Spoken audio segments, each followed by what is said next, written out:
They said Dame Lillard, when he was going through his process, had some interest in San Antonio because of Victor Wembanyama. Like, you're going to get free agents that look at a place that normally isn't sexy for free agents because you've got a 7'4" Frenchman who can do some of the freakiest things that we've ever seen.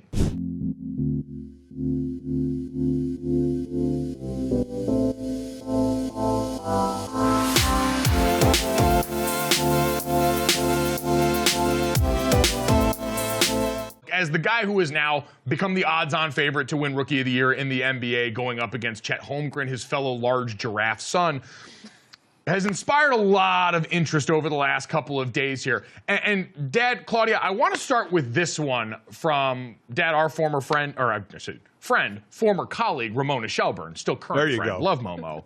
Yes. I was amazed because we've gotten to this point now with Victor where he's been undeniably great. He's done some incredible things. The numbers have started to back it up until last night, very inconsiderate of them. Things have been trending even in a positive way for the Spurs in terms of winning basketball games, upsetting teams like Oklahoma City and what have you. And it all prompted this discussion on NBA Today yesterday, where Ramona Shelburne brought up the timeline in San Antonio, what it had been and what it might be now. And I want you guys to listen to this and tell me if I'm crazy, because I feel like I heard one thing and the entire internet yesterday decided to read or hear another. Victor's here. Victor is ready to win. And I know they have this idea that they're going to take 2-3 years and find the right core and they're all going to be on the same timeline, but I don't know how patient he's going to be, because when I watch him play, that man is competitive. He wants to win. And how long do you give him, Malika? Year, two? A year max. Because I don't think he wants to sit here and be at the bottom of the lottery standings. So for you guys here, did that sound like Victor Wembanyama is going to pry his way out of San Antonio and go play somewhere else? Or did that sound like, oh, Victor Wembanyama and this team now just need to rethink the way that they're allocating assets? Yeah, it's like any other player. He wants to win, and he's that talented to where he should be playing somewhere where you can win. But, I mean, he's a rookie. Well, I mean, she did say that we don't know how long his patience is going to be, and he may want out of there. She didn't say he'd want out of there. I will not put those words in Momo's mouth. Wait a minute. Are we parsing words here? I mean, at the end of that comment, she said she talked about his patience, and if his patience is wearing thin, what's the other option if your patience is wearing thin with a losing team? Is you get yourself off that team. So I'm not criticizing her for it. I think she's right. I've said this before. I said, how long is he going to be cool on that team if that team doesn't get good? Greg Popovich, one of the greatest coaches out there, coached a dynasty there, but he's up there in age. He doesn't have much longer. Is he going to be around for this team to build to where it is? So I agree with what she said, and I'm not saying he's going to leave, but she did talk about what would his patience level be if he has the ability, and we know players in the NBA have all kind of power if they don't want to be somewhere, and where is that? And I think that's what Ramona was saying is, where do we put that line? Do we put that at 2 years? Where if he doesn't see, where they are this year, obviously they're bad. Where are they next year as he start thinking, he's got another year and then 2 years of a club option. But as I said, we know the power of players.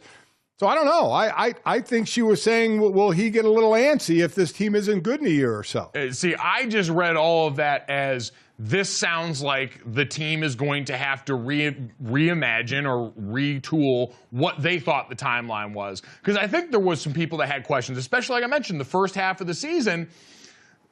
This didn't look like it was the immediate impact that a lot of us thought Victor Wembanyama was going to have. Right. It looked like this, all right, it might take a little bit longer. And now he started to supernova the back half of the season. And so I think it's just this idea that if you had a runway lined up for the Spurs, hey, you've got to up that timeline because you should want to maximize this now. They mentioned in a longer version of that clip, there were other NBA players. They said Dame Lillard, when he was going through his process, had some interest in San Antonio because of Victor Wembanyama. Like, you're going to get free agents that look at a place that normally isn't sexy for free agents because you've got a 7'4" Frenchman who can do some of the freakiest things that we've ever seen. I agree. I agree wholeheartedly. And I agree with everything you said, especially about how he's playing right now and how how will that team look to free agents to come there and play with him?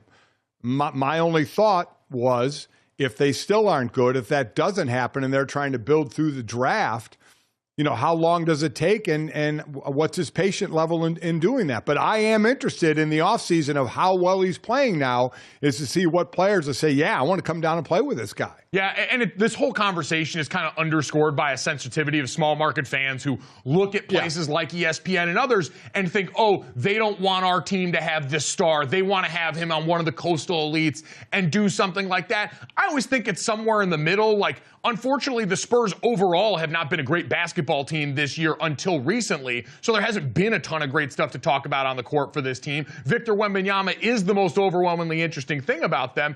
And listen, there is a fear from some of the rest of us who aren't in these markets of seeing things like what happened with Mike Trout, like where you have him on a team. And listen, I know the Los Angeles, technically Angels, even though they're hardly a team that feels like they're of Los Angeles, aren't necessarily considered a small market, but in Major League Baseball, we don't think of them as one of the haves, and we've watched one of the greatest baseball players of all time toil away in anonymity in a place that has never given him an opportunity but wants to see the postseason. That becomes some of the fear. But no, I don't think that this particular instance was someone in the national media trying to pry Victor Wembanyama out of the clutches of this organization and rip him away from this franchise that we've watched and we've seen perform at a high level. The Spurs have been one of the haves largely during my NBA lifetime, and I just thought a lot of that got misconstrued. But what doesn't get misconstrued is what you brought up, Dad, and Steven Jackson, one of the co-hosts of All the Smoke, brought this up the other day, that he believes that if the colors on the uniform were different, we might actually be going even higher with our conversations about Victor Wembanyama. I think he would be the best player in the league if he was on the team with two other stars right now. We will be calling him the best player in the league because his team will be probably at the top of the East or West, and he'll be having these same stats. So if he was on a better team, we will be saying he probably is the best player in the league right now. Well, I mean, this is like the Chet Holmgren conversation where so much of Chet's Rookie of the Year campaign was based off the fact that, yeah, you're on a much better team. And so not only do you get the association with winning that usually helps with awards, Dad, but you also get a little bit of relief. Like Victor Wembanyama's maybe got one other guy on that team you can consistently count on for some relief, especially offensively. You look at Oklahoma City, you've got an MVP candidate in Shai Gilgeous-Alexander. You've got the rest of Lou Dort and the rest of that lineup offensively and defensively that provides help in other places to spread the floor. So there is certainly that part of it. Yes, even the best players require a little more around them to fully shine the way they're capable of. I guess the way I would put this, to wrap this part of the conversation up, is I don't think we're going to see great players do what Dame Lillard did. Hang out in one place and say, I'm going to try and win here. If it's not working in San Antonio, I think Wemby is going to get out of there. I don't think you'll see that decade loyalty of, I'm going to just stay here and I know we're going to win here eventually, even though they didn't win and now Dame is in Milwaukee. I don't see that happening anymore where it lasts that long. So I don't think it's anything other than to say San Antonio's on the clock of getting a good team or a better team to a great team built around this guy in the next year or so. But I think that's something they're capable of doing. I think the conversation needs to be, yeah, this San Antonio team, who is the next person that they go after? Who makes sense to put alongside Victor Wembanyama here? Because the one thing I'll say about Vic is publicly everything we've seen about him, dude seems like he's about that life and also understands and has talked since the jump about his appreciation for Greg Popovich. I think this is a markedly different conversation if Greg were to retire out of nowhere or do something like that versus if you got him there. That's such a valuable asset to this young man at this portion of his career that I think this is a lot more of the makings of a Giannis Antetokounmpo situation where could there be a little bit of public pressure or pride every once in a while to make sure things are rolling along at the proper speed? Sure. But ultimately, I think this is a guy that sees the lineage of this franchise, the coach at his disposal, and the opportunity here as something he absolutely wants to sink his teeth into and make happen here.